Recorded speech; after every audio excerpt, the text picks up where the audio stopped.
بالله من الشيطان الرجيم. بسم الله الرحمن الرحيم.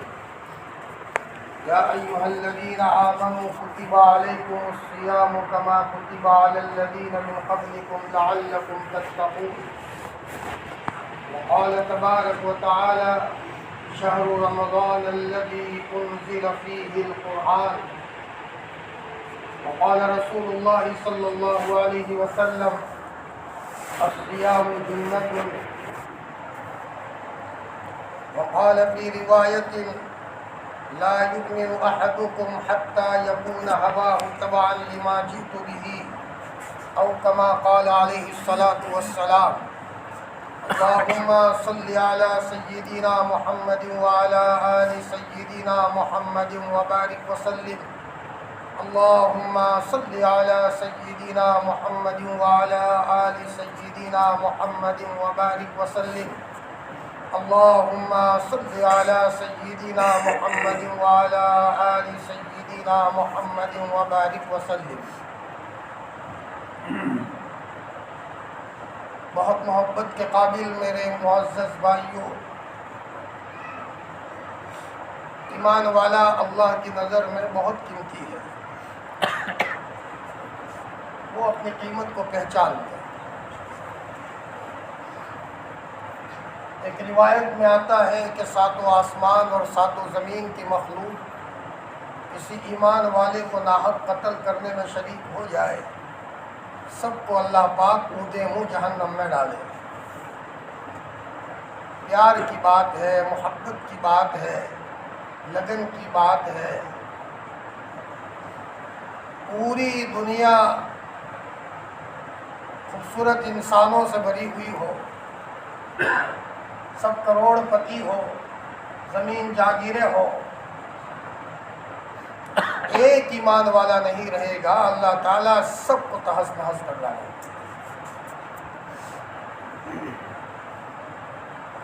کبھی کوئی آدمی کسی کے چہرے کو دیکھ کر اس کو مارتا نہیں ہے۔ تیرا جرم بہت بڑا تھا، لیکن تیرے باپ کا چہرہ سامنے آتا ہے، چھوڑ دیتا ہوں۔ تیرے دادا کا چہرہ سامنے آتا ہے، اس لیے چھوڑ دیتا ہوں۔ ایمان والے کا چہرہ دیکھ کر سب کو اللہ تعالیٰ نبھا رہے ہیں۔ کہا ہم اور کہا نکھتے گل، نسیم صبح تیری مہربانی۔ یہ الگ بات ہے کہ ہمیں اللہ کے پیار کا احساس نہیں ہے۔ ہماری مثال اس بچے کی طرح ہے جو اس ماں کا اپلو کا بیٹا ہو، لیکن بچہ اپنے ساتھیوں کی نادانی کی باتوں میں آ کر، غلط اوباش دوستوں کی باتوں میں آ کر آوارہ بن گیا، شراب کے نشے میں لگ گیا، وہ اپنی ماں کی عزت کا خیال نہیں رکھتا۔ اس بچے کو کیا پتا کہ اس پیاری ماں کے رگ و ریشے میں اس بچے کا کتنا پیار بیٹھا ہوا ہے۔ سوتے وقت بھی اس کی ماں، جاگتے ہوئے اس ماں کو اس بچے کا پیار اور اس کی یاد اس ماں کو پریشان کرتی ہے، لیکن بچے کو احساس نہیں ہوتا۔ ایمان والا اتنا قیمتی ہے کہ اگر وہ صحیح سوچ کر لے، اس پر بھی اس کو اجر ملے گا۔ صحیح نیتوں کے ساتھ سوئے گا تو اس پر بھی اجر ملے گا۔ ارے ایمان کی حالت میں بوڑھا ہوا اور اس کی سفید داڑھی ہوئی، یہ بھی خدا کے وہاں قابل اجر ہے۔ میرا بندہ ایمانی سوچ لیتے ہوئے جوان ہوا ہے، اور میرا بندہ ایمانی سوچ لیتے ہوئے بوڑھا ہوا ہے، اس کے بڑھاپے پر اس کو اجر دیا جائے۔ یہاں تک کہا کہ اگر کسی نے ہمارے بوڑھوں کی اور ہمارے بڑے کی عزت نہیں کی، وہ ہم میں سے نہیں ہے۔ حضرت نبی کریم صلی اللہ علیہ وسلم اس کو اپنی جماعت میں سے خارج کر دیتے ہیں۔ اتنا بڑا پیار ملتا ہو اس کی طرف سے۔ حتیٰ کہ ایک روایت ہے ابو داؤد شریف کی، حضرت ابو موسیٰ اشعری رضی اللہ تعالیٰ عنہ کو نبی کریم صلی اللہ علیہ وسلم نے یمن کے ایک حصے پر روانہ فرمایا۔ تھوڑی دیر کے بعد وہ تو چلے گئے، حضرت معاذ ابن جبل کو حضرت نبی کریم صلی اللہ علیہ وسلم نے روانہ فرمایا دوسرے حصے پر۔ معاذ ابن جبل رضی اللہ تعالیٰ عنہ جب گئے ہیں، اونٹ پر سوار ہے، دیکھا کہ ابو موسیٰ اشعری رضی اللہ تعالیٰ عنہ کے پاس ایک آدمی بندھا ہوا ہے۔ معاذ ابن جبل نے ابو موسیٰ اشعری کو پوچھا، ابو موسیٰ یہ آدمی بندھا ہوا ہے؟ فرمایا کہ ایمان لانے کے بعد ایمان سے مرتد ہوا ہے، لہذا ہم نے اس کو کہا کہ تم صحیح سوچ لو ورنہ تمہاری سزا قتل ہے۔ من بدل دینہ فاقتلوہ، وہ روایت پیش کی، ایمان لانے کے بعد تم ایمان سے ہٹ گئے ہو۔ معاذ ابن جبل رضی اللہ تعالیٰ نے فرمایا کہ پھر دیری کا ہی کی، جب تک آپ کام نمٹاؤ گے نہیں وہاں تک میں بیٹھنے والا نہیں، اترنے والا نہیں۔ صحاباؤں کے رگ و ریشے میں ایمان ایسا بسا ہوا تھا کہ جب تک شریعت کی باتوں پر عمل نہیں کرتے تھے وہاں تک ان کو چین نہیں آتا تھا۔ جیسے ہم کپڑے نہ بدلے تو ہمیں چین نہ آئے، کپڑے غبار آلود ہے، لہذا جب تک کپڑے نہیں بدلیں گے وہاں تک کھانا ہی کھائیں گے۔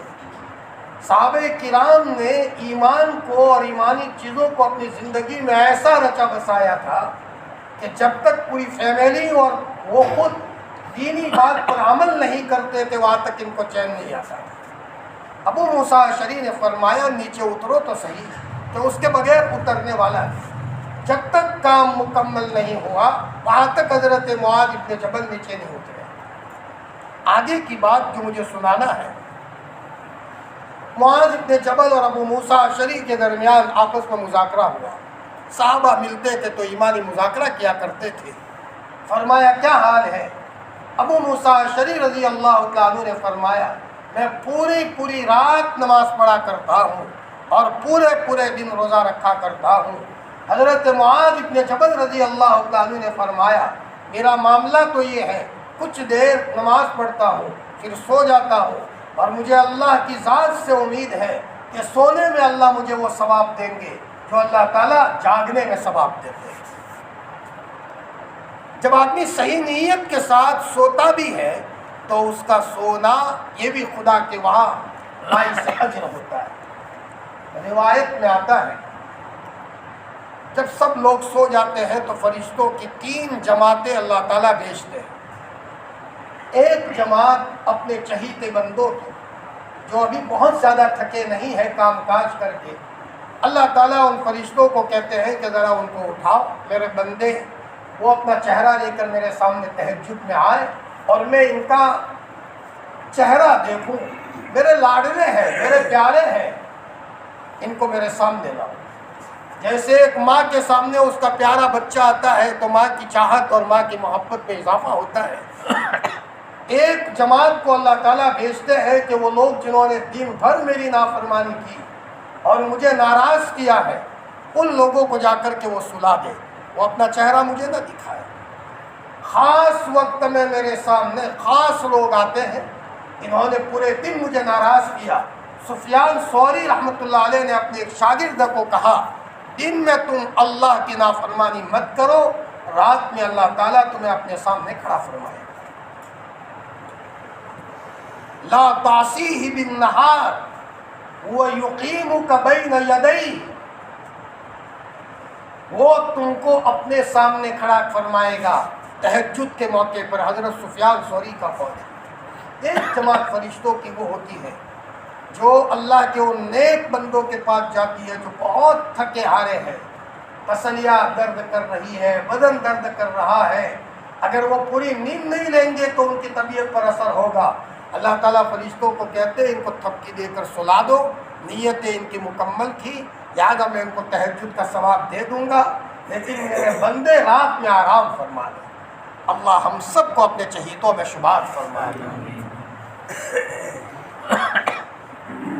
اس کی سوچ قیمتی ہے، اس کا بول قیمتی ہے، ایک ایک چیز قیمتی ہے۔ شرط یہ ہے کہ ایمان والا اپنی قدر کو پہچانے۔ ایمان لانے کے بعد سب سے اہم سرمایہ ہے تقویٰ۔ جس کو تقویٰ مل گیا 7 نسلیں آباد ہو گئی۔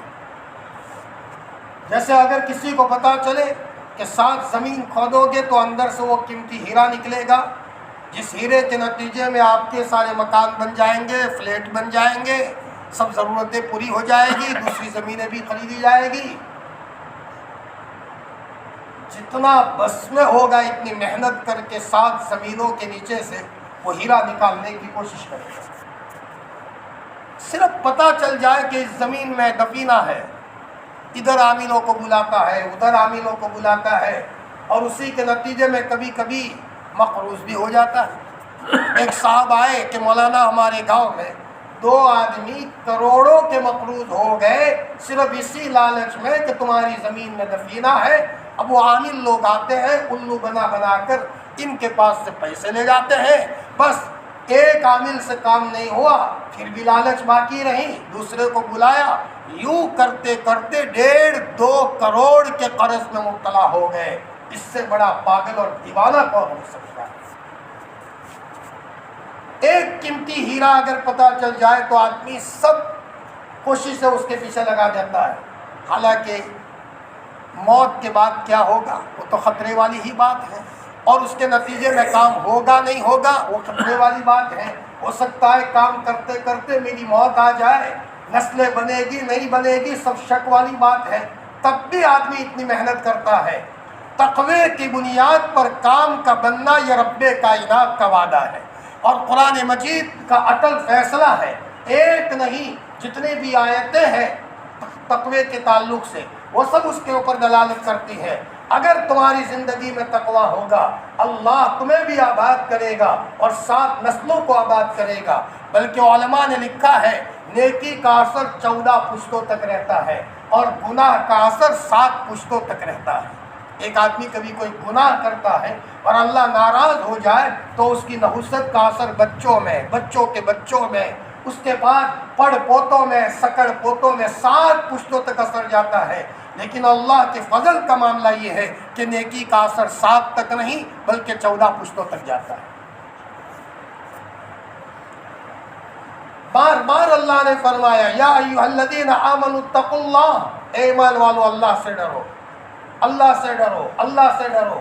اور قرآن میں فرمایا وَمَن يَتَّقِ اللَّهَ يَجْعَلْ لَهُ مَخْرَجًا وَيَرْزُقْهُ مِنْ حَيْثُ لَا يَحْتَسِبُ. وہاں سے اللہ رزق دے گا جہاں سے اس کو خواب و خیال نہ ہو اور اس کا گمان نہ ہو. لیکن آدمی اسباب کی دنیا میں ایسا پھنس گیا کہ مسبب الاسباب نے جو تقوی کی بات کہی تھی اس کو لینے کے بجائے آدمی اپنے سوچ کے ذریعے سے اسباب کے چکروں میں الجھتا گیا تو اس کی گاڑی دلدل سے نکلتی کیا وہ تو اور زیادہ دلدلوں میں پھنستا گیا. اور پھنستے پھنستے ملک الموت آتا ہے اور ملک الموت اس کی روح قبض کر کے دنیا سے لے جاتا ہے. ایک زمانہ تھا مائیں چین سے نہیں بیٹھتی تھی جب تک بچہ تقوی کی شکر کو نہ چکھ لے. ایک زمانہ تھا باپ چین سے نہیں بیٹھتا تھا جب تک کہ گھروں میں تقوی کو نہ بسا لے. کھانے میں تقوی، کمانے میں تقوی، لباس میں تقوی، سونے میں تقوی، سواری میں تقوی، ہر چیز میں تقوی. حضرت عبداللہ ابن عمر رضی اللہ تعالیٰ عنہ سفر کر رہے ہیں اور اچانک گانے کی آواز آئی. عبداللہ ابن عمر نے دونوں انگلیاں اپنے کانوں میں ٹھوس لی. ان کے ساتھ حضرت نافع تھے. دور جانے کے بعد عبداللہ نے کہا بیٹا نافع اب آواز آتا ہے کہ نہیں آتا؟ تب جا کر کے عبداللہ ابن عمر نے اپنے کانوں سے انگلیاں نکالی.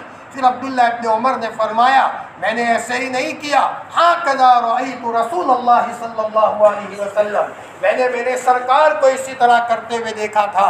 عبداللہ ابن عمر کو پتا تھا کہ گانا سن لینا بہت آسان ہے لیکن گانا سن لینے کے نتیجے میں جو اللہ کی ناراضگی میرے ساتھ لگے گی تو اس کے نتیجے میں اپنے پاؤں پر کلہاڑی مار رہا ہوں. کماتے کماتے تھک جاؤں گا، برکتیں نہیں ہوگی، دلوں میں چین اور سکون نہیں ہوگا، اور ہو سکتا ہے کہ اس غلطی کا خمیازہ بیچاری میری ننھی منی اولاد کو بھگتنا پڑے، یا کل میں مر کر چلا جاؤں اور میری اولاد کو بھگتنا پڑے. دنیا میں ماں باپ تو یہ سوچتے ہیں کہ میرے اولاد اور میری اولاد کی اولاد سکھی ہو. سکھی بنانے کا ایک راستہ ہم سوچتے ہیں اور سکھی بنانے کا ایک راستہ ہمارے شفیق پروردگار نے بتایا. وہ یہ ہے کہ ذرا گھروں میں تقوی بسا لو، اللہ پاک جنگل میں منگل بنا دے. تھوڑی تھوڑی روزی میں اللہ تعالیٰ برکت عطا فرمائے. 1-2 واقعات بیان کروں. مصر میں یوسف نامی ایک لڑکا کپڑوں کی تجارت کرتا تھا. بڑا حسین اور جمیل. جب وہ گلیوں میں آتا جاتا ایک عورت نے دیکھ لیا، خوبصورت بچہ ہے. ایک موقع پر بیچارہ وہ بھولا بالا بچہ گلیوں میں گھوم رہا تھا، تو ایک عورت نے اپنی کسی خادم یا نوکرانی کے ذریعے سے یہ کہا کہ اس بچے کو گھر میں بلاؤ. مدرسے کا طالب علم بھی تھا، پڑھتا بھی تھا، تقوی کے ساتھ پڑھتا تھا. چنانچہ اس کو اندر بلایا گیا. وہ اپنی کپڑوں کی گٹری لے کر کے اندر آیا.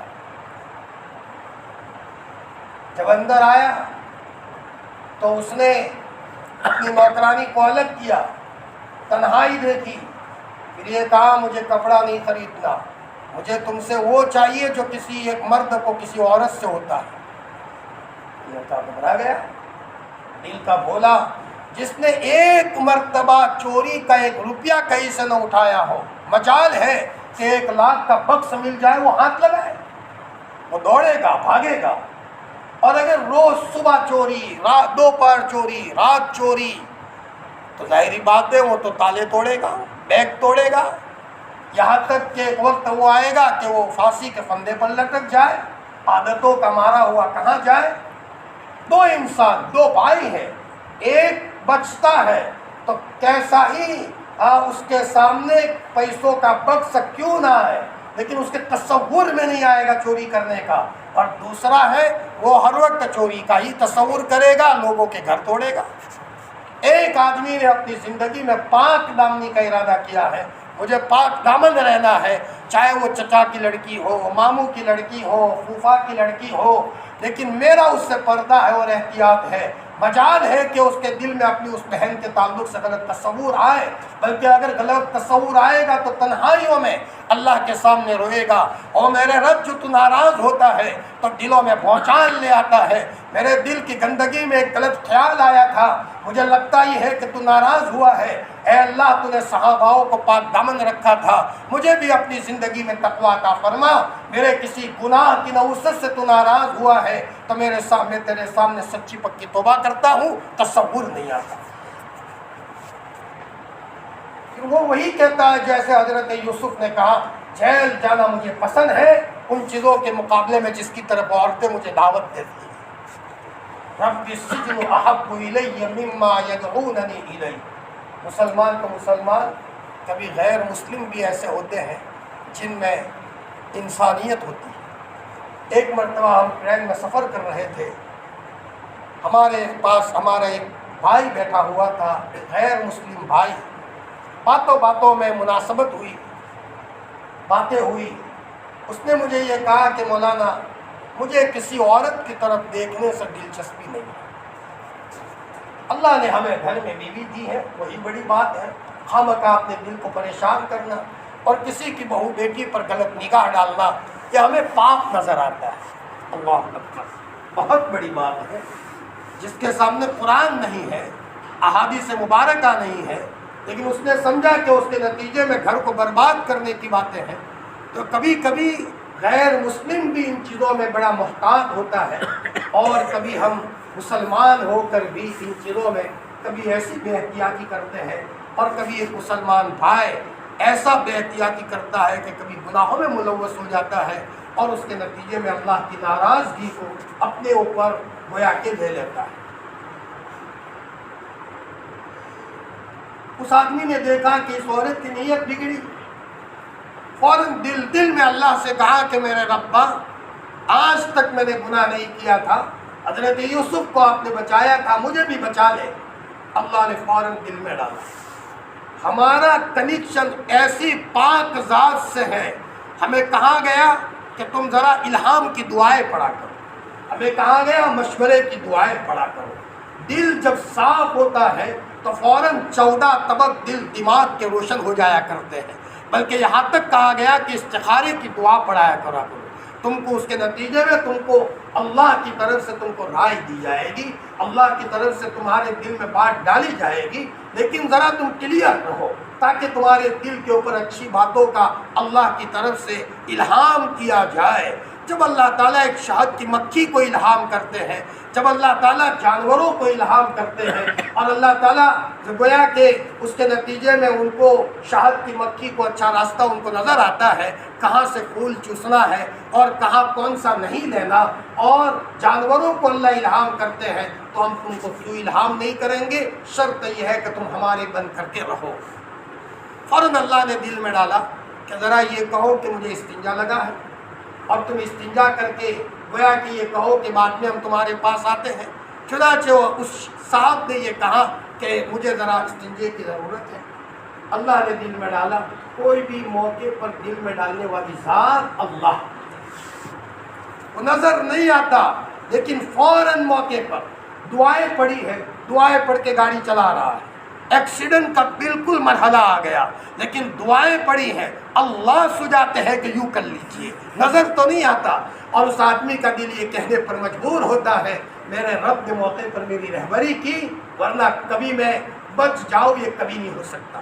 ہمارے حضرت مفتی فاروق صاحب کے پاس ایک لڑکا آیا جو اسکول میں پہلے لگا ہوا تھا اور اسکول ہی پڑھتا تھا، لیکن اللہ نے اس کی زندگی بدل دی۔ پہلے کی زندگی بالکل گری ہوئی تھی، گناہوں میں لت پت تھی، اللہ کے راستے میں گیا، اللہ نے دل میں ڈالا، چنانچہ متقی بن گیا۔ اس نے یہ کہا کہ میرے رب، اب تک میں نے گانا بہت سنا ہے، لیکن اب کبھی ایک گانا میں نہیں سنوں گا، اب ایک نافرمانی تیری میں نہیں کروں گا، میری تجھ سے صلح ہے، اب تیری طرف سے محبت کی نظر میرے اوپر ڈال دے۔ روایت میں آتا ہے بندہ جب صلح کرتا ہے تو آسمانوں میں لائٹیں جلتی ہیں، فرشتے فرماتے ہیں میرے رب یہ کائے کی لائٹیں ہیں؟ اللہ تعالیٰ فرماتے ہیں میرے روٹھے ہوئے بندے نے مجھ سے صلح کر دی، اللہ خوش ہو جاتا ہے۔ ذرا دنیا میں تصور کرو، ایک بچہ اپنی ماں کا نافرمان ہو جائے، اوباش بچوں کے ساتھ لگ جائے، شراب کے نشے میں لگ جائے، ماں بہت بے چین ہوتی ہے، کروٹ پر کروٹ اپنی پہلو کو بدلتی ہے، نیند نہیں آتی، بس دل کی یہ چاہت ہوتی ہے میں کیا کروں، کیا پلاؤں تو میرا بچہ سدھر جائے۔ اور اسی ماں کو پتہ چلے کہ وہ بچہ دوڑا دوڑا آ کر ماں کے قدموں میں گرا اور یوں کہا کہ اماں بس ہو گیا، بس ہو گیا، آئندہ میں کبھی آپ کی نافرمانی نہیں کروں گا، بھول ہو گئی نادان دوستوں کی باتوں میں آ کر، لیکن اب مجال ہے کہ میں آپ کو اشارے میں بھی ناراض کروں۔ اس ماں کی محبت کا کیا حال ہوتا ہے، وہ ماں آگے بڑھ کر رونا شروع کرتی ہے، اپنے بچے کو گلے لگاتی ہے، پیشانی پر بوسہ دیتی ہے، ماں اب تو کیوں روتی ہے، اب تو میں نے توبہ کر لی ہے، تو روتی کیوں ہے؟ وہ ماں کہتی ہے بیٹا خوشی کا مجھے رونا آ رہا ہے، تو میرا عقلو کا بیٹا تھا، تجھ سے ہی مجھے امید تھی، تو ادھر ادھر چلا گیا تھا تو تیری ماں کو نیند نہیں آتی تھی، آج تو نے توبہ کی ہے تو دیکھ بیٹا تیری ماں کا کلیجہ بہت ٹھنڈا ہوا ہے۔ اس ماں کی خوشی کا کیا کہنا، جب ایک ماں کے دل میں تھوڑا سا پیار ہے وہ اتنا خوش ہوتی ہے، تو وہ اللہ جو 70 ماؤں سے زیادہ پیار کرنے والا ہے اس کی خوشی کا کیا معاملہ ہوگا، وہ تو وہ منظر ہمیں نظر نہیں آتا۔ اللہ تعالیٰ بہت خوش ہوتے ہیں۔ فرمایا اس اسکول کے لڑکے نے توبہ کر دی، اے اللہ اب میں تجھے ناراض نہیں کروں گا، بس ہو گیا، بس ہو گیا، لیکن اب میں یہاں سے اپنی گاڑی کو ریورس کرتا ہوں۔ فرمایا اس لڑکے نے حضرت مفتی فاروق صاحب کو آ کر کے واقعہ سنایا کہ پہلے اللہ کی کوئی مدد میرے ساتھ نہیں ہوتی تھی، زندگی میں تقویٰ نہیں تھا، نافرمانی تھی، تو قدم قدم پر رکاوٹیں تھی، ماں بھی ناراض، باپ بھی ناراض، چچا بھی ناراض، راستے کی مخلوق بھی ناراض، جگہ جگہ سے ڈانٹ ڈپٹ، جگہ جگہ سے گویا کہ چاروں طرف سے عداوتیں اور نفرتیں، لیکن حضرت جب سے میں نے صلح کی ہے ہر طرف سے سلامن سلامہ، ایسا معلوم ہوتا ہے کہ فرشتے سلام کرتے ہیں۔ اب تو میرے باپ کا پیار بھی بڑھ گیا، میرا ولی بچہ ہے، ماں کا پیار بھی بڑھ گیا، میرا ولی بچہ ہے، اب چاروں طرف رشتہ دار بھی مجھے بلاتے ہیں، دعائیں کرواتے ہیں، اور ہر طرف سے مجھے محبت نظر آئی اور مجھے رات کی نیند بھی بدل گئی۔ اور حضرت میں اپنی زندگی کی کہانی سناؤں، کرامت نہیں ہے تو یہ کیا ہے؟ میں بس میں سفر کر رہا تھا، لگژری کا سفر تھا، مجھے دور جانا تھا تو میں لگژری میں بیٹھا، بس والے نے گائن شروع کر دیا تو میں نے بس والے کو جا کر سیٹ پر سے اٹھ کر کے کہا میرے بھائی گائن مت بجاؤ، مجھے اس سے تکلیف ہوتی ہے، میں نے توبہ کی اور مجھے گائن نہیں سننا۔ بس والے نے کہا تم مولویوں کا کیا کام ہے؟ مولوی کی شکل میں نظر آتا تھا، بس گائن نہیں بجانا، یہاں تو لمبا سفر ہے، بیٹھنا ہو تو بیٹھو ورنہ اتر جاؤ، قائم تو بجے گا۔ اس نے کہا بھائی میرے بس میں کہنا تھا، بس بند کرنا نہ کرنا یہ آپ کی بات ہے۔ وہ کہہ رہے ہیں مفتی صاحب کو، مفتی جی میں سیٹ پر آیا، سر جھکایا اور میں نے میرے رب سے کہا رب میں نے صلح کی ہے، مجھے گانا نہیں سننا، لیکن وہ نہیں مان رہا، تو قادر مطلق ہے۔ حضرت یوسف کو زلیخا سے آپ نے بچایا تھا، مجھے بھی اس گناہ سے بچا لے، میں حضور کا امتی ہوں۔ بس دل میں ادھر اشارہ کیا ہے اور ادھر دھماکہ ہوا مائک میں، لائٹنگ جل گئی، وائرنگ جل گئی، سب لوگ کھڑے ہو گئے اور غیر مسلم یہ کہنے پر مجبور ہو گئے مانو نہ مانو یہ مالک کا آدمی ہے، سب نے ہاتھ جوڑ لیے۔ اس آدمی نے مفتی صاحب کو کہا مفتی جی میں نے یہ کہا کہ میرے ربا اتنے ناراض تو مت ہونا کہ گاڑی بند ہو جائے، مجھے آگے بھی صبر کرنا ہے، یہ کہا میں نے۔ فرمایا اس کے بعد گاڑی تو خراب نہیں ہوئی لیکن الحمدللہ گائن بند ہو گیا۔ بندہ ارادہ تو کرے، اللہ کی طرف سے فرشتوں کا نظام حرکت میں آتا ہے۔ یہ فرشتے اسی لیے بنائے ہیں، نیکیاں کرو گے تو راستے میں پر بچھائیں گے، اور اگر غلطی کرو گے ہماری ٹانگیں کھینچیں گے اور ہمارے گھر کے کونے کونے میں ان کی نحوستیں آئے گی اور اس کے نتیجے میں ہم پریشان ہو جائیں گے۔ سب سے بڑی بات یہ ہے کہ تقویٰ یہ ہمارا کوہ نور ہے۔ تقویٰ کھو گیا ہے، آج مسلمانوں کے گھروں میں سب آ گیا، اچھی اچھی مسجدیں بھی بن گئی، اچھے اچھے مدرسے بھی بن گئے، لیکن افرادوں میں، جماعتوں میں، سوسائٹی میں، مسلمان محلے میں تقویٰ چلا گیا اور اوپنلی گناہ کیے جاتے ہیں۔ ارے تقویٰ تو بہت دور کی بات ہے، مسلمان کا بچہ اوپنلی گناہ کرتا ہے اور اس کو اس کا احساس نہیں ہے، وہ یہ سمجھ رہا ہے میں کیا کر رہا ہوں۔ آپ مکھی نہیں اڑا رہے ہو، فرمایا یہ گناہ کرنے والا بھائی صرف مکھی نہیں اڑا رہا بلکہ گناہ کرنے کے نتیجے میں کلہاڑی اپنے پاؤں پر مار رہا ہے اور اپنے نسلوں کو برباد کرنے کا فیصلہ کر رہا ہے۔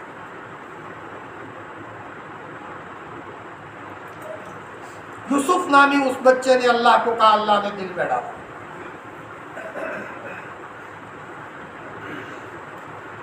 اللہ دل میں ڈالتا ہے۔ حضرت علی جا رہے ہیں میدان کارزار میں، لڑائی کا میدان ہے، سامنے سے دشمن آ گیا، اب دیکھا بڑا مضبوط ہے، برجستہ حضرت علی کے دل میں اللہ نے ڈالا، پیچھے مڑ کر کے دیکھا، او بھائی آنے دو ان کو میرے پاس، ان کو میں نہیں مٹوں گا، میں نہیں، پیچھے کوئی نہیں تھا، وہ دشمن اکیلا، اور دشمن پیچھے دیکھنے گیا کہ کسی سے حضرت علی بات کر رہے ہیں، فوراً تلوار کو لیا اور اس کی گردن پر لگایا۔ یہ کس نے سجایا بھائی؟ ارے بولو۔ حضرت حذیفہ کو اللہ کے رسول نے جاسوس بنا کر کے بھیجا، چاروں طرف اچانک اعلان ہوا ان کے سرگنوں کی طرف سے کہ دیکھ لو اڑوس پڑوس میں، تمہارے اڑوس پڑوس میں کوئی مسلمان تو بیٹھا ہوا نہیں ہے، فوراً کوئی جاسوس تو نہیں آیا ہوا۔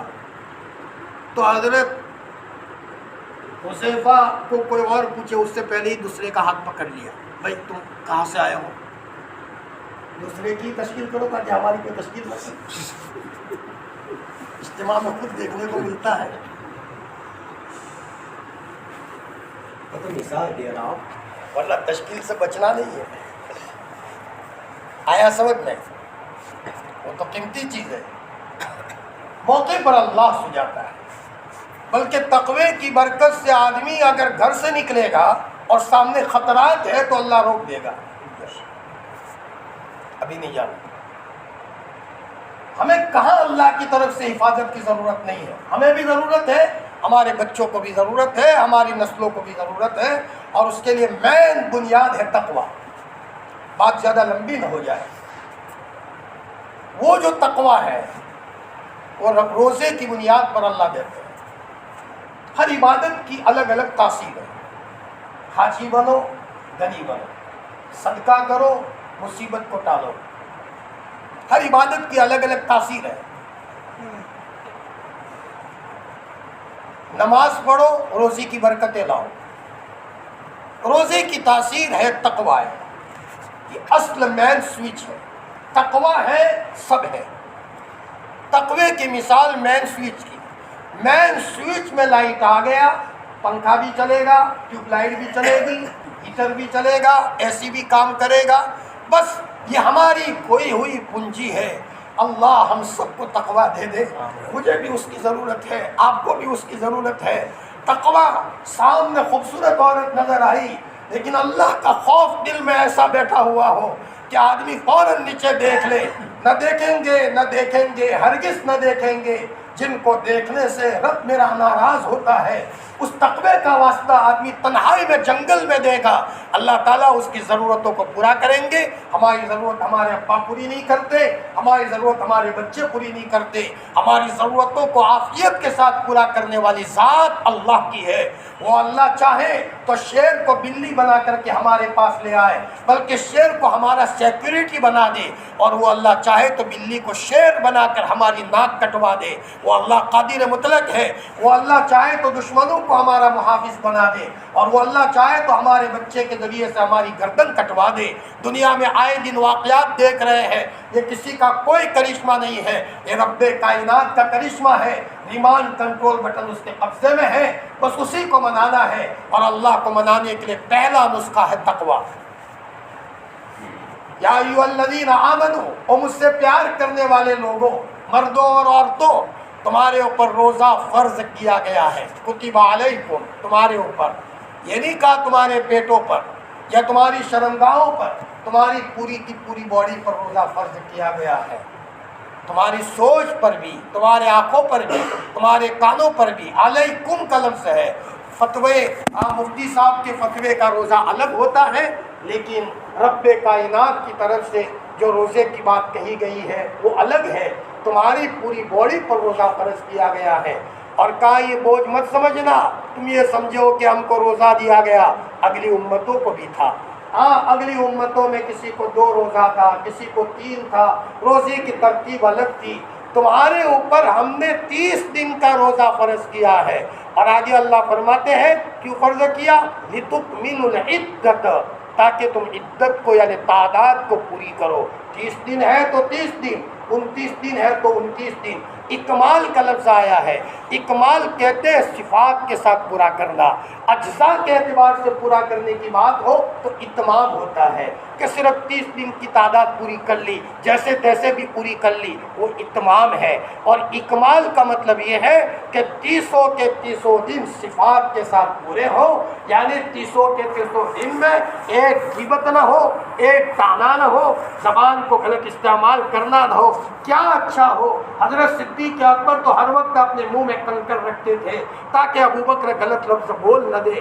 خدا کے وہاں حساب دینا ہے، کراما کاتبین یعلمون ما تفعلون، لیکن کم از کم پوری زندگی نہیں تو رمضان کے مہینے میں تو کم از کم اپنی زبان پر لگام لگا لے۔ اور بہت اہم چیز یہ ہے کہ رمضان کے مہینے میں کم از کم آدمی نرم مزاج بن جائے۔ یہ نہیں بھوک کے نتیجے میں بیوی پر غصے ہیں، بچوں پر غصے ہیں، نہیں، نرمی اور نرمی اللہ کو اتنی پسند ہے کہ پورے قرآن مجید کا جو آدھا ہے، جو نصف ہے، وہ وَلْيَتَلَطَّفْ پر ہے۔ چاہیے کہ نرمی سے معاملہ کرنا۔ اصحاب کہف کا واقعہ اللہ نے بیان کیا، اور 309 سال کے قریب بھوکے رہے، اور جب اٹھے ہیں اور اس کے بعد اچانک بھوک کا احساس ہوا ہے، اس موقع پر 309 سال کے بعد اللہ نے اپنی قدرت سے ان کو اٹھایا۔ انہوں نے کہا بھائی بھوک لگی ہے، ان کو پتہ نہیں تھا کتنے سوئے ہیں، وہ تو اللہ نے بیان کیا اتنی مدت سوئے تھے۔ تو ایک آدمی کو کہا راشن پانی لے کر کے آؤ، تو بھی کیا کہا، ذرا جب راشن پانی لینے جاؤ تو غصے سے معاملہ مت کرنا، نرمی سے معاملہ کرنا۔ پتہ چلا نرمی اتنی پسند ہے کہ اگر آدمی نرمی سے چلے گا تو اس کے نتیجے میں اللہ فتنوں سے بھی اس کی حفاظت کریں گے۔ اور یہ ادا اللہ کو ایسی پسند آئی کہ قرآن پاک کے بیچوں بیچ وَلْيَتَلَطَّفْ کا لفظ اللہ پاک نے بیان کیا ہے۔ رمضان کا مقصد یہ ذہن سے نکال دو۔ دہلی گئے، مقصد تھا گاڑی لانا، لیکن بھول گئے اور چلے آئے۔ ابا نے کہا گئے تھے کہ ابا ذہن میں ہی نہیں رہا۔ کہے گا نادان، اتنا لمبا سفر کیا تھا اور ادھر صرف گھوم کر چلے آئے، اصل مقصد تو بھول گیا۔ ہمیں غصہ آتا ہے۔ رمضان کا اصل مقصد یہ ہے کہ تقویٰ مل جائے۔ 20 رمضان گزرے، 30 گزرے، تقویٰ نہیں ملا، تو اس کا مطلب زندگی یوں ہی ہماری جا رہی ہے۔ تقوی کے نتیجے میں زندگی بھی اچھی، موت بھی اچھی، موت کے بعد کا معاملہ بھی اچھا، یہ اصل تقویٰ ہے۔ اور یہ تقویٰ ہم کہیں مارکیٹ سے نہیں خرید سکتے، یہ سیدھا اللہ دے گا، اللہ ہی توفیق دے گا۔ اور جب اللہ کسی کو اٹھانا چاہتے ہیں تو غریب کے بچے کو کہاں سے کہاں پہنچاتے ہیں، اور گندی نالیوں میں پڑنے والے اور گندی نالیوں میں شراب پی کر پڑے رہنے والے وقت کے جنید کو وقت ولیوں کا سردار بنا دیتا ہے، اور بایزید بستامی کو اللہ پاک ولایت کا مقام دے دیتا ہے۔ لہذا ضرورت ہے، ہم بھکاری ہیں، ہم اللہ کے محتاج ہیں، اور سب سے زیادہ ہمیں ضرورت ہے تقوی کی۔ رمضان کے مہینے میں 1 رمضان سے لے کر 30 رمضان تک کم از کم آدمی اپنے دل سے طے کرے، طے کیا ہوا کام کیا نہیں ہوتا۔ شیخ الحدیث مولانا زکریا صاحب فرماتے تھے، ارادہ تو کرے، ارادہ کرنے والے پہاڑوں میں دودھ کی نہریں نکال دیتے ہیں۔ حضرت شیخ الحدیث مولانا زکریا صاحب رحمۃ اللہ علیہ، رمضان کا مہینہ آتا تھا، بس قرآن قرآن اور قرآن اور قرآن، قرآن پاک اور رمضان کا مہینہ دونوں کے درمیان گہری مناسبت ہے۔ اسی لیے لوح محفوظ سے سماوی دنیا پر ایک ہی دم اللہ پاک نے قرآن پاک کو اتارا تھا، پہلے آسمان پر سماوی دنیا پر، اور رمضان کے مہینے میں اللہ پاک اشارہ کرنا چاہتے ہیں، میرے بندو رمضان کو قرآن کے پاک ساتھ خود مناسبت ہے۔ اس لیے ہمارے اکابرین وہ تھے، رمضان آتا تھا سب سے بڑا وظیفہ ان کا ہوتا تھا قرآن۔ بعض لوگ 60 قرآن ختم کرتے تھے، بعض اس سے زیادہ ختم کرتے تھے، صبح 1 ختم کر رہے ہیں، رات کو 1 ختم کر رہے ہیں۔ لیکن آج ہمارا معاملہ یہ ہے کہ دن میں 1.5 پارہ پڑھ دیا، ہم قناعت کرنے والے ہو گئے۔ 1.5 پارہ پڑھا ہے، میرے عزیز رمضان میں 1.5 پارے پر قناعت مت کرو۔ اللہ نے اگر گھر میں بچے دیے ہیں تو بچوں کو ذرا کہہ دو، بیٹا رمضان کے مہینے میں سحری افطاری کا انتظام تمہیں کرنا ہے، کم از کم تمہارے ابا کے بال سفید ہوئے ہیں، بیٹا اس مرتبہ رمضان کے مہینے میں مجھے ذرا رمضان کے مہینے میں مسجد میں وقت زیادہ گزارنے دو۔ کوئی رمضان تو ایسا ہو جب ہم جماعت میں جاتے ہیں تو جماعت میں تو گھر دیکھنے کو بھی نہیں ملتا، یہاں کم از کم دن میں 1 مرتبہ گھر بھلے ہو آئے، کم از کم دل میں طے کریں۔ ایک زمانہ تھا لوگ صاحب وظائف ہوتے تھے، ایک قبہ بنا لیتے تھے، چلا کرتے تھے، اور چلا ایسا کرتے تھے کہ جب تک چلے میں اللہ نہیں ملتا تھا وہاں تک دروازے سے باہر نہیں نکلتے تھے۔ دارالعلوم میں جا کر کے دیکھ لو، چھتا مسجد کے اندر میں خلوت خانہ بنا ہوا ہے، یہاں حضرت مولانا یعقوب صاحب نانوتوی رہا کرتے تھے، یہاں قاسم نانوتوی رہا کرتے تھے۔ فرمایا بس تنہائیوں میں چلے جاتے تھے، طے کیا تھا انہوں نے کہ جب تک ہمارا اللہ نہیں ملے گا وہاں تک ہم ان خلوتوں سے نہیں نکلیں گے۔ حضرت مفتی محمود صاحب رحمۃ اللہ علیہ کے خلفاء میں حضرت مولانا ابراہیم صاحب پانڈوری اور افریقی، ماشاءاللہ 7 یا 8 بھائی، سب صاحب ثروت، اللہ نے سب کو بہت دیا ہے، بڑی بڑی کانیں ہیں، اللہ پاک نے ان کو قیمتی چیزوں کی کانیں ان کو افریقہ میں دی ہے، لیکن انہوں نے طے کیا ان کے باپ کی تربیت کے نتیجے میں کہ ہمیں اللہ کو پانا ہے۔ ہر بھائی کہیں نہ کہیں بزرگوں سے جڑ کر انہوں نے اپنے کو بنایا۔ حضرت مولانا ابراہیم صاحب پانڈوری اپنی فیملی کے ساتھ مفتی محمود صاحب کی خدمت کے لیے چھتا مسجد میں آ کر پڑاؤ ڈالا تھا، اور وہ اتنا بڑا جو عیش میں زندگی گزار سکتا ہے، لیکن مولوی ابراہیم کو پتا تھا کہ مجھے اللہ کو پانا ہے، اور مفتی صاحب نے بھی وہاں ابراہیم صاحب سے ایسا تعلق رکھا تھا۔ ہمارے مولوی ابراہیم کو اللہ نے کیا نہیں دیا، نہیں ہے تو صرف ان کے پاس صاف زبان نہیں ہے، لیکن اللہ نے مولوی ابراہیم کو سب دیا ہے۔ آج بھی جہاں مولانا ابراہیم صاحب ہوتے ہیں مفتی محمود کے سارے خلفاء وہاں چلے جاتے ہیں۔ اس سال بنگلہ دیش میں حضرت کا نظام ہے، حضرت کے سارے خلفاء وہاں جائیں گے، چند دن حضرت کے ساتھ رہیں گے۔ میرے عزیزو، دنیا کی دیگریاں تو لوگ لے لیتے ہیں، لیکن جب تک ہم اللہ سے نہیں چمٹیں گے ہمارا کام نہیں ہوگا۔ بات زیادہ لمبی نہ ہو جائے، وہ یوسف نامی وہ لڑکا، اس کے دل میں اللہ نے ڈالا، جی ہم نے بولتے تو نہیں ہیں لیکن ہم اللہ کو صرف ایک کاغذ میں لکھ کر اتنا ہی جانتے ہیں کہ یہ اللہ ہے۔ کبھی کبھی سونے کے پانی سے مزین کر کے لٹکا دیا۔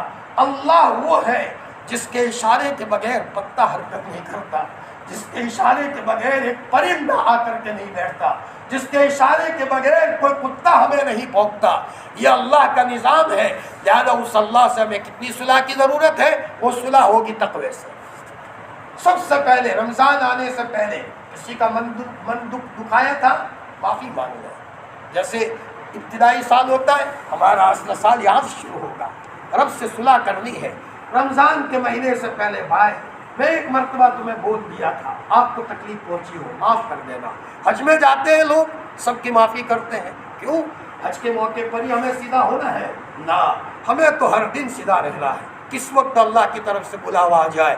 تیاری ہر مسلمان کی ایسی ہونی چاہیے، جیسے شیخ الحدیث مولانا زکریا صاحب کا واقعہ میں نے بتایا تھا، 3 آپریشن ہوئے، 2 آپریشن انڈیا میں ہوئے تھے، ایک آپریشن لاہور میں ہوا تھا، وہاں مدینۃ المنورہ میں ہوا تھا، تو لاہور سے ڈاکٹر بلائے گئے۔ حضرت شیخ نے ڈاکٹروں کو کہا مجھے اتنا بے ہوش مت کرنا کہ میری کوئی نماز قضا ہو جائے، لیکن ڈاکٹروں نے ایسا کلورو فارم دے دیا۔ اس زمانے میں آنکھوں کا آپریشن بھاری ہوتا تھا، آج تو آدھے گھنٹے کا معاملہ ہے، بلکہ اس سے بھی نارمل چیز میں ہو جاتا ہے۔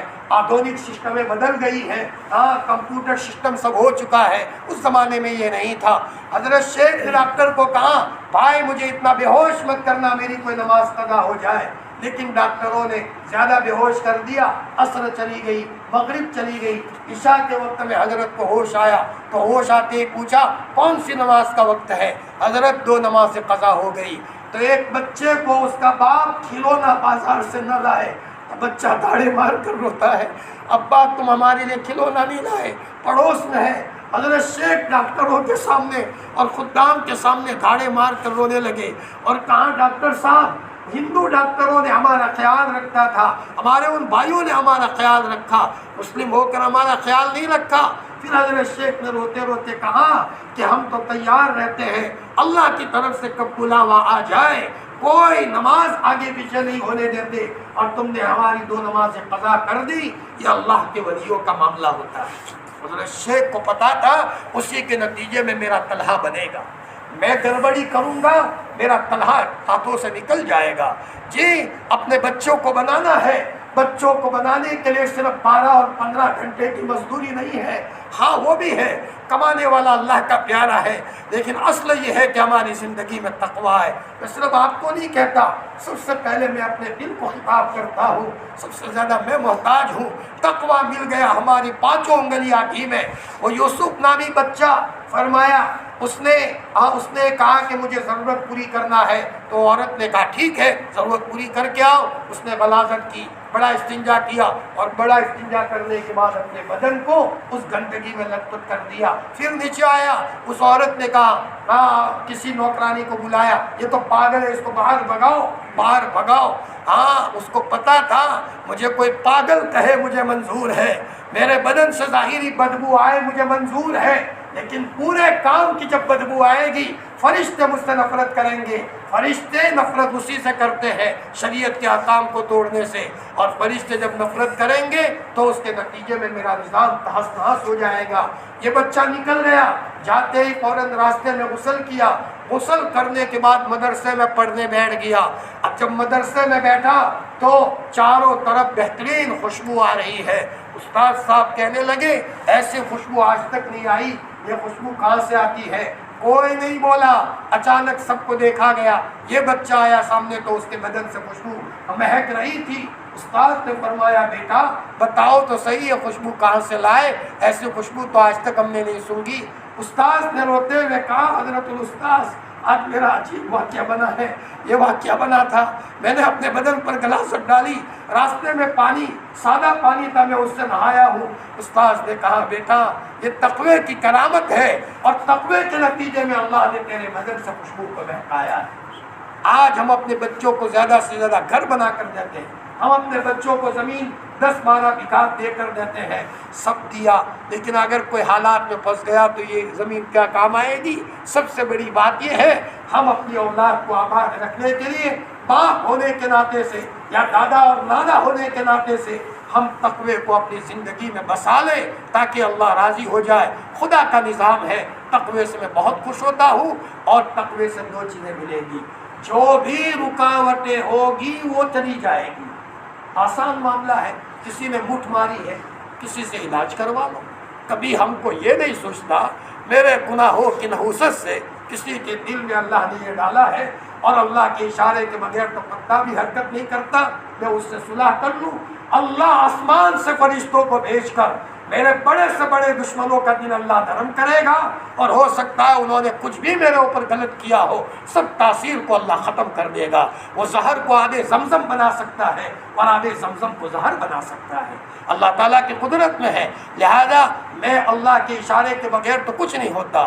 آب زمزم وہ بھی اللہ کے حکم کا محتاج ہے، اللہ کے حکم کے بغیر تو کچھ نہیں ہوتا۔ حضرت عمر رضی اللہ تعالیٰ عنہ بیت اللہ کا طواف کرتے کرتے حجر اسود کے پاس آئے، حجر اسود کو مخاطب کر کے کہا، کیا ایمان تھا، یا حجر انی اعلم انک حجر لا تنفع ولا تضر لولا انی رأیت رسول اللہ صلی اللہ علیہ وسلم یقبلک ما قبلتک۔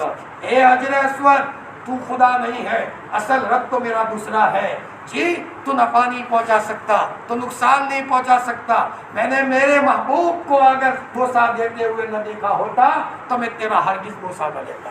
جانتے تھے کہ چیزوں میں کچھ نہیں ہے، اصل تاثیر رکھنے والی ذات اللہ کی۔ اسی لیے کوئی کہے نہ نماز سے ہوا، روزے سے ہوا، نماز یہ بھی عمل ہے، وہ اللہ نہیں ہے، اس میں تاثیر رکھنے والی ذات بھی اللہ کی ہے۔ اس لیے تاثیر کے لیے عمل مت کرو، میں پڑھتا ہوں لیکن کوئی اثر تو نہیں ہوتا، اس کا مطلب ہم اثر کے پابند ہیں، ہم اثر کے مخلوق ہیں۔ جی ہم اثر لینے کے لیے پڑھتے ہیں، اللہ کو راضی رکھنے کے لیے پڑھو، چاہے کوئی کیفیت محسوس ہو یا نہ ہو، ہمارا کام اللہ کو راضی رکھنا ہے۔ جیسے وہ ایک اللہ کے ولی بیت اللہ کا طواف کر رہے تھے، بہت رو رہے تھے، لیکن آواز آ رہی تھی قبول نہیں ہے، قبول نہیں ہے، تب بھی برابر دعا کرتے جا رہے تھے۔ کسی نے کہا جب آواز آتی ہے قبول نہیں ہے، قبول نہیں ہے، تو پھر تم کیوں محنت کرتے ہو؟ تو روتے ہوئے کہا بھائی قبول نہیں ہے، لیکن اسی در سے اس کے علاوہ کوئی دوسرا در بھی نہیں ہے، ہمیں رو رو کر کے اس کو منانا ہے، اور اسی در سے یہ آواز نکلوانی ہے کہ قبول ہے اور قبول ہے۔ میرے بھائیوں، رمضان کا مہینہ آنے سے پہلے سب سے ملاقات ہو، حساب کتاب کا معاملہ ہو، لیوڑ دیوڑ ہو، کسی کا دل دکھایا ہو معافی مانگ لے۔ بہت سے گھروں کی کارگزاری آتی ہے، 25 سال ہو گئے، بھائی سے نہیں بولا، تو پھر رمضان میں تقویٰ کیسے ملے گا؟ ایسا پاپ تو نہ کرے، اس کے نتیجے میں اللہ ہم کو کبھی نہیں ملے گا۔ ہم اپنی سوچ میں بھلے کہے کہ ملے گا، لیکن خدا کا اصول نہیں ہے۔ لن تجد لسنت اللہ تحویلا، لن تجد لسنت اللہ تبدیلا، بلکہ ایک معمولی مخلوق کو بھی تکلیف پہنچائی ہے، اللہ نہیں ملے گا۔ دل دماغ پکڑے جائیں گے، دل دماغ ہینگ ہو جائے گا۔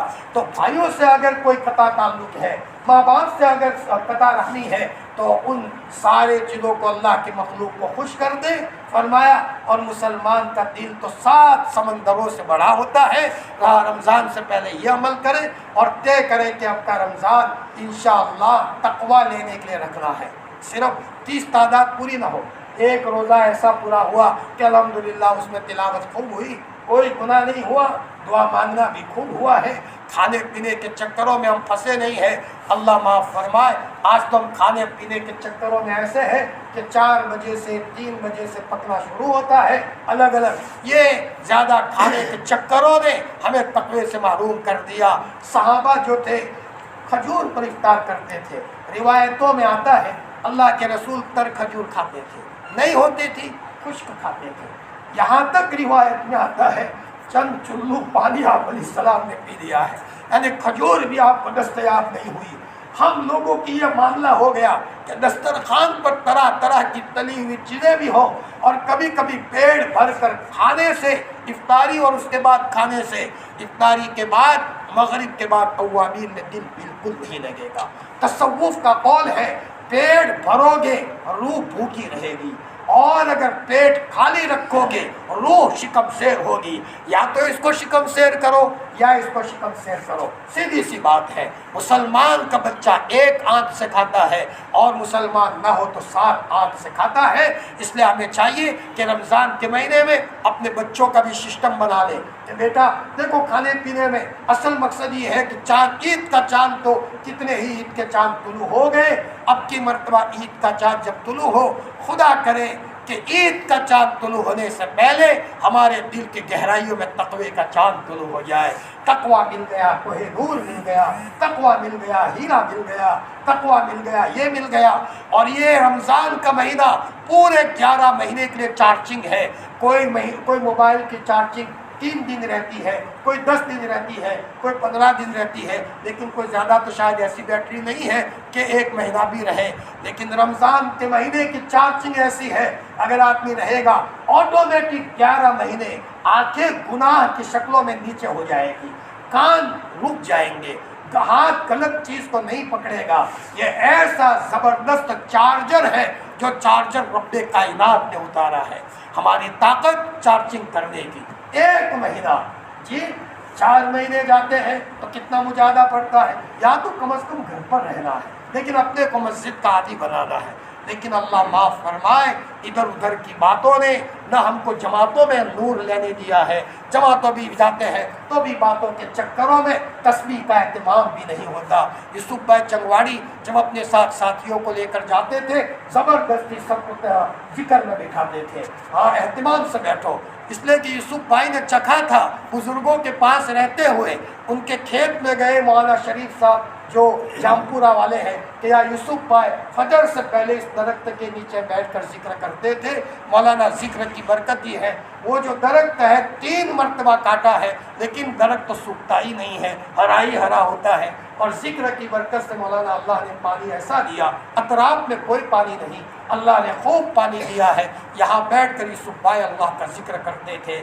میرے بھائیوں، جب اللہ کے نتیجے میں پوری دنیا کو اللہ آباد رکھتے ہیں، آسمان اور زمین کا نظام باقی رہتا ہے، ہم گھر میں بیٹھ کر اللہ کریں گے۔ اور سب سے بڑا ذکر تو قرآن پاک ہے، الذکر الحکیم، اس کو ذکر کہا گیا ہے۔ تو اس کے نتیجے میں اللہ ہمارے گھر کو آباد کریں گے۔ بس میرے بھائیوں، بات اصل مقصد نہیں ہے، ماشاءاللہ سیزن کی، لیکن سیزن میں سیزن کا تذکرہ ہوا، سیزن میں سیزن کا تذکرہ ہوا۔ ایک طرف سیزن بھی ہے لیکن اصل سیزن ہماری رمضان کی آ رہی ہے، لہذا رمضان کی سیزن کا تذکرہ ہوا۔ رمضان کے مہینے میں جتنا ہو سکے اتنا استغفار کی کثرت۔ کوئی مائی کا لال آئے اور وہ یوں کہے کہ اس مرتبہ رمضان میں 1.25 لاکھ مرتبہ کا وظیفہ کرنا ہے، لا الہ الا انت سبحانک انی کنت من الظالمین، اس جوان کے دل کی کیفیت بدل جائے گی۔ نیسا میں ہم جاتے ہیں، وہاں مجلس لگتی ہے، ایک صاحب کی گھر والی کا انتقال ہوا، پیٹ میں کینسر تھا، لیکن کہا مولانا میری گھر والی سے زیادہ دنیا میں خوش کوئی نہیں تھا، کینسر تھا لیکن بہت اطمینان۔ 10 لاکھ مرتبہ میری بیوی نے قل هو اللہ پڑھی تھی۔ کتنی مرتبہ بولو بھائی؟ 10 لاکھ مرتبہ۔ مہمان بہن تھی ہماری اور بیچاری مہمان نواز تھی، اللہ پاک ان کی قبر کو نور سے بھرے۔ جب جاتے تھے محبت سے بیچاری کھلاتی تھی۔ میں کہتا تھا ان کے شوہر، ان کے گھر والوں کو، آپ رہو کہ مولانا میرے گھر والوں کی فکر مت کرو، وہ کوئی ٹینشن میں نہیں ہے۔ انتقال کا وقت قریب آیا، اپنے شوہر کو کہا رونا مت، میں اچھی حالت میں جا رہی ہوں، ٹینشن مت لینا۔ اور جو نصیحت وصیت کی، وہ وصیت کی جیسے ان کو کسی فنکشن میں جانا، دروازے بند کر دیے، سب کو نکال دیا۔ ادھر مؤذن نے کہا اللہ اکبر اللہ اکبر، انہوں نے زور سے پڑھا لا الہ الا اللہ محمد الرسول اللہ صلی اللہ علیہ وسلم۔ ان کے نواسے، ان کے پوتے، ان کے شوہر سب اتنے خوش تھے کہ اچھی حالت میں گئے اور کہا مولانا میرے گھر والوں نے 10 لاکھ مرتبہ قل هو اللہ پڑھا تھا، اللہ پاک نے اپنی محبت کا ایسا ذرہ عطا فرمایا تھا میری گھر والی کو کہ ان سے زیادہ خوش کوئی نہیں تھا۔